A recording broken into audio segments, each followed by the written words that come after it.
श्री जगन्नाथंकर चारि द्वार रे हनुमान जी विराजमान एपटे फते हनुमान सेपटे कानपता हनुमान सेपटे तपस्वी हनुमान सेपटे बड़े हनुमान तेणु भगवान जगन्नाथ पाखे चारिपटे हनुमान होकर अच्छा एवं एपटे सिद्ध महावीर जगिकी अच्छा सेपटे शिरुली महावीर जगिकी अच्छा सेपटे श्मशान महावीर जगिकी अच्छा चारिपटे भगवान को जगिकी अच्छा एवं रथयात्रार वैशिष्ट्य आप देखिए यही दक्षिणाभिमुखी यात्रा श्री नंदीघोष रथ उपरे श्री हनुमान जी विराजमान कर बिना हनुमान रे यात्रा हो पार ना हनुमान को बिना नंदीघोष चली पार ना तेणु जो हनुमान को भगवान कही आराध्य जगन्नाथ इक्ष्वा कुकुल दैवतम से नंदीघोष रथ रे हनुमान जी विराजमान करिसेंती एवं भगवान पचारे कहले विभीषण तमे जाई पारिबो नाही विभीषण हाथ जोड़ी कहले प्रभु मु प्रस्तुत होकर अच्छी जीवाई आपण सांगे जीवाई मु प्रस्तुत हो सारी भगवान कहले विभीषण तमे जाई पारिबोनी कहले कहीं प्रभु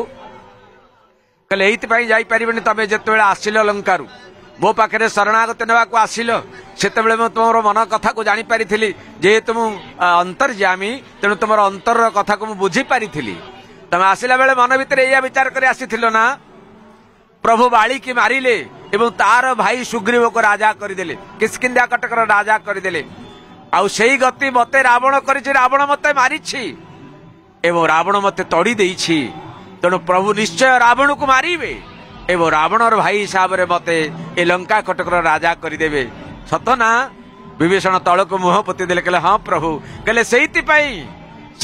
तमे आसीबा मात्रे के मु तुम मुंडरे साड़ी बांधी देइथिली तुमको लंकेश बोली संबोधन करिथिली किंतु लंकेश करिथिली जे तमे लंका कटक को भोग करिना हो ऐश्वर्य में लंका स्वर्ण में लंका को तमे भोग करिना हो भोग वासना तुम मन भितर अछि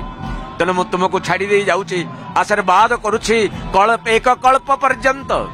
27 अवतार 27 सत्ययुग 27 त्रेता युग 27 द्वापर युग 27 कलियुग पर्यंत तमे बंची रहिबो एवं ए लंका कटक को भोग करिवो विभीषण हाथ जोड़ी कहले प्रभु आपण चलीगला पर आम दर्शन क्या करी किभली भाव में आपण को दर्शन पाइबी भगवान से दिन कही कहले विभीषण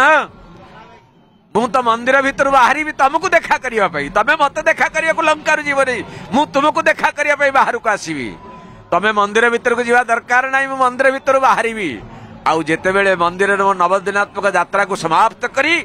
मु दक्षिण दिग को चाही आसबि आपण माने जानिबे दक्षिण दिग हूँ लंका कटक ए लंका कटक रु विभीषण आसबे आ भगवान लंका कटक को चाही विभीषण को आह्वान करेंगे डाक देवे विभीषण आस मु तुमरी अपेक्षा बड़ दाण्डे अच्छी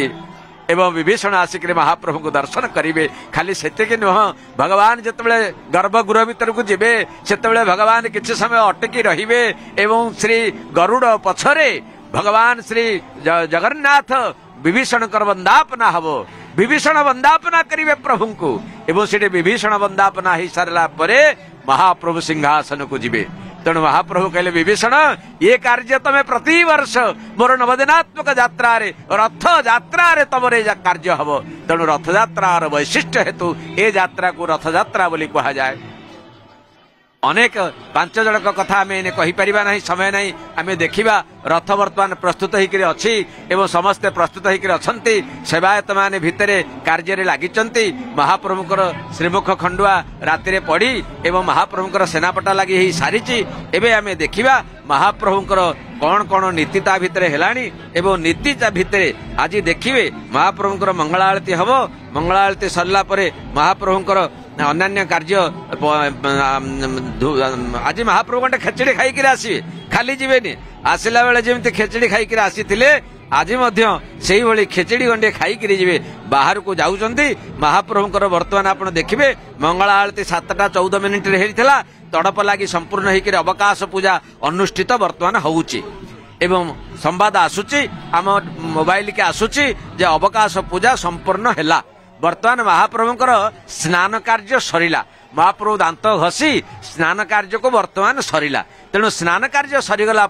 महाप्रभुकर द्वारपाल पूजा हम सूर्य पूजा हम एवं जय विजय द्वार पूजा हम द्वय द्वार पूजा हो सारा एका थरके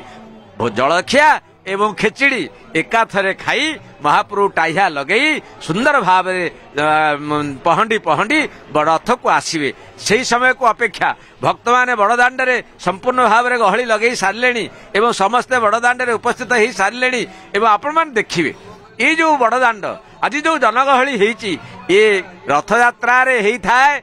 बाहर लोक एवं ये बाहुड़ा यात्रा रे थाए लोकल लोक।